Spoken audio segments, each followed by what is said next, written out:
Joint action committee की तरफ से आपके एक नौजवान साथी मुदस्सिर अली के इंतकाल पर ताज़ियत करना चाहूँगा और आपकी पूरी बरादरी को यह यकीन दिलाना चाहूँगा कि एम्प्लॉय जॉइंट एक्शन कमेटी की जुमला क़यादत और मुलाज़मिन हज़रात आपके इस दुख में बराबर के शरीक हैं। हम उनके लिए दुआए मग़फ़िरत करते हैं।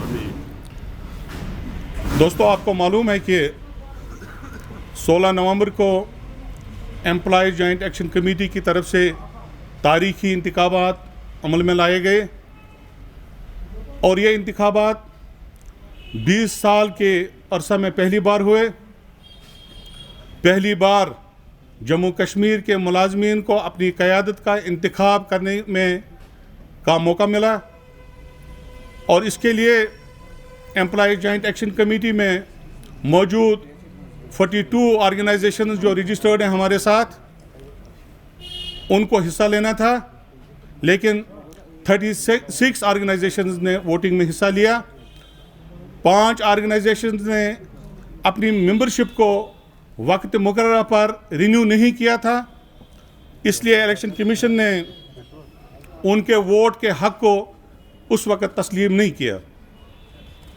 36 वोट्स जो पाल हुए उसमें जितनी भी यहाँ की लीडरशिप है उन्होंने हिस्सा लिया और इस तरह से इन इंतखाबात को खुश उसलूबी से पाया तकमील तक पहुँचाया गया।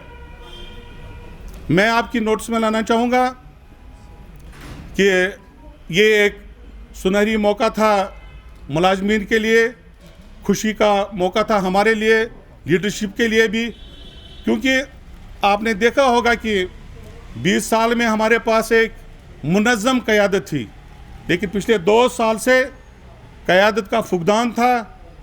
लोग अलग अलग बोलियां बोलना शुरू हो गए थे, इसलिए यह ज़रूरी समझा गया कि एक ऐसी क़यादत को सामने लाया जाए जिस पर एम्प्लॉय जॉइंट एक्शन कमेटी की जुमला जो लीडरशिप है उनका एतमाद होगा और मुलाज़मीन का भी एतमाद होगा। मैं आपसे एक इम्पॉर्टेंट बात शेयर करना चाहूँगा। लीडरशिप को डिटरमाइन करने के लिए चंद उसूल वज़ा किए गए हैं जो यूनिवर्सली एक्सेप्टेड हैं।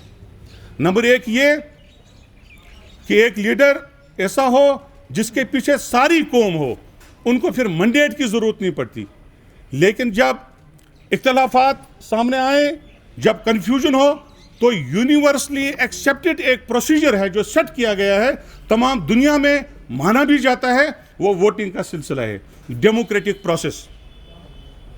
एम्प्लॉय जॉइंट एक्शन कमेटी ने यह फैसला किया कि हम डेमोक्रेटिक प्रोसेस को अपनाते हुए लीडरशिप का इंतखाब करेंगे। उसके लिए दोस्तों मैं आपकी नोटिस में लाना चाहूँगा, बाज़ाब्ता एक कमेटी बनाई गई जिसे हमने कॉन्स्टिट्यूशन का नाम दिया।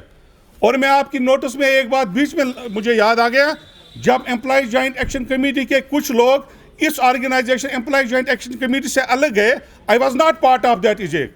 मैं इजेक में तब नहीं था, मैंने इजेक में ज्वाइन किया उसके बाद ये देख कर के एक्चुअल प्लेटफॉर्म कौन है और एक्चुअल लीडरशिप कौन है, तब मैंने यहाँ पर ज्वाइन किया।